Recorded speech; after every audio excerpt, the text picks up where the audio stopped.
Your Instagram bio is one of the most underrated tools for getting hired by brands and also having potential new followers find you. And the thing with most creators is they're not using this space strategically at all. Because Instagram is really similar to Google and is basically a search engine now, using keywords in your bio to help people discover you is actually a huge way to gain new followers and get new brands' eyes on your page. So if your bio is not optimized, you're probably leaving money on the table and potential new followers. Today we're going to talk about why your Instagram bio matters for discoverability, how you can incorporate keywords into your bio, pro tips for making sure that you're using this space as best as possible, and some things that you want to have in there to help when brands come to your page to make you more appealing. And at the end of this video, I'm going to share with you my rates for brand partnerships because I know this can be a super complicated part of being a creator, and I want to help make it easier. Plus, I'll share with you the exact formula that I use to come up with these rates. Timestamps are down below, and let's get right into it. So why do keywords even matter in something like your bio? We know that in your captions or in your videos, typically you're going to want to incorporate keywords so that the content itself can get discovered, but using keywords in your actual bio and headline can help your profile come up higher in search results when people are searching for accounts that are related to the keywords they're looking at. For example, if they're looking at NYC dog trainer and then they hit accounts and you have those keywords somewhere in your headline or bio, you're going to come up in the search results. The bio and headline basically tells Instagram and the algorithm what kind of account you are and what people can expect from your account so that they can properly index it. So how do you actually optimize this space to the best of your ability? The big thing to know here is keywords are king. Keywords are basically words or terms or phrases that are going to be searched by a potential new follower or even a brand to help come up with the results that they're looking for. So if they again are searching NYC dog trainer, they're probably looking for a dog trainer and they live in New York City. And at that point, they're going to be able to see content and accounts that have those words in the content or in the headline or bio. Now, the biggest thing to mention here is that you want as much variety in keyword as possible. For example, if I have NYC dog trainer up in the headline, which is that bold part right above my bio, I don't also need to put it right below exactly the same way phrased in the bio, because it's kind of a waste of space having it exactly the same in both places.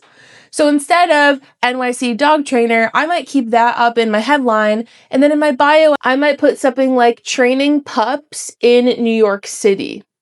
And specifically, that's really saying the exact same thing, but it's just saying it in a different way that uses different keywords, like pups instead of dogs, or New York City spelt out instead of NYC. There's simply no need to repeat the same keywords from your headline to your bio. You also have, I don't know how many characters it is at this point, but in your headline and bio, there's a specific amount of characters that you can use there. Please use these all to the best of your advantage.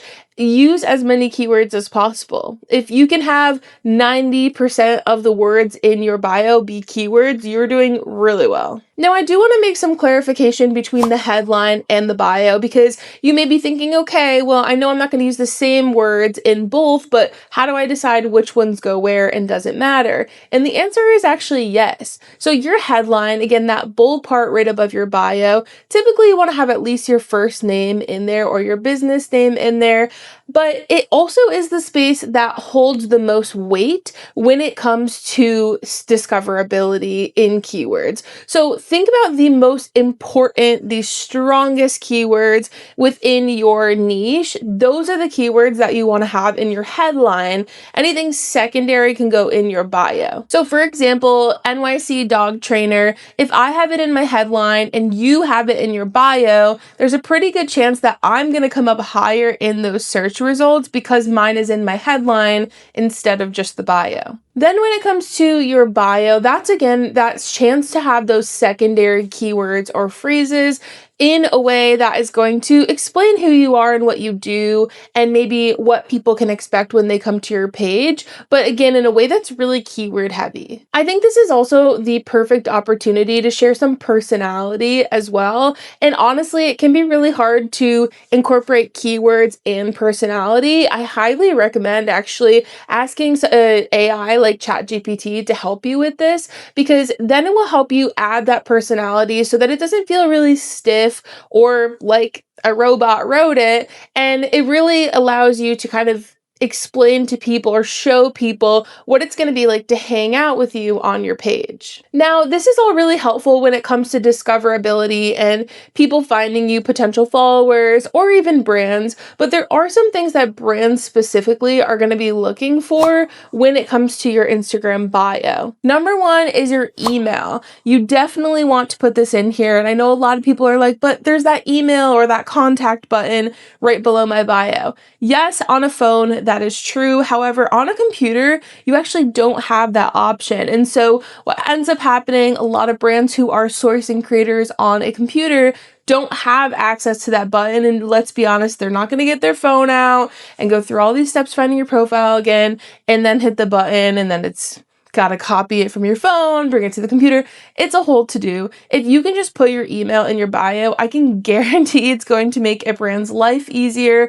An easy life is really what we want to provide for the brands that we potentially want to work with. Second is your location. While I don't find this to be 100% mandatory, I do think it's really important if you want to get invited to local events or get more involved with things happening locally, as well as especially if you are someone who offers a service or influencing in your specific location demographic. The location will be extremely important to have in that case. And another optional one would be any sort of social proof. I know a lot of people like to put their TikTok follower count in here. I don't love that personally, but I do think there is an opportunity. Maybe you were featured in Forbes, or maybe you have a huge newsletter that goes out every week with tips. These are things that I would definitely include in your bio so that people know that they exist. They know that you maybe have these accolades,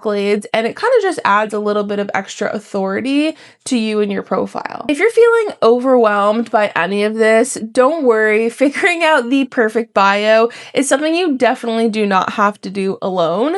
We actually have an incredible creator community called Soulcial with over 150 creators who are really walking the same journey as you. So many of these creators are learning how to more frequently work with brands, land brand partnerships, and really make consistent income as a creator. If you're looking for the support and education that you need to really make some money doing this job, definitely check out Soulcial down in the description below. But before we go, I did want to share with you my rates for brand partnerships. Most creators actually get their rates from these sketchy calculators online, and I'm here to tell you those calculators are probably giving you the wrong numbers. Most of them only incorporate in your follower count, whereas the method that I use, which is called fair pricing, it includes your follower count, yes, but also how targeted is your audience, how engaged is your audience, how is the reach of your content, because all of these things are really valuable for you as a creator. So this fair pricing method has a free worksheet down in the description below, but it also allows you to probably within 5 minutes or less calculate your rate. When I use fair pricing, I get about $2,000 per Instagram reel and $1,000 per TikTok video, and that is someone who has less than 30,000 followers on each platform. So this method definitely takes into consideration plenty more than just your follower count. I hope this video was super helpful, and I will see you guys again next week.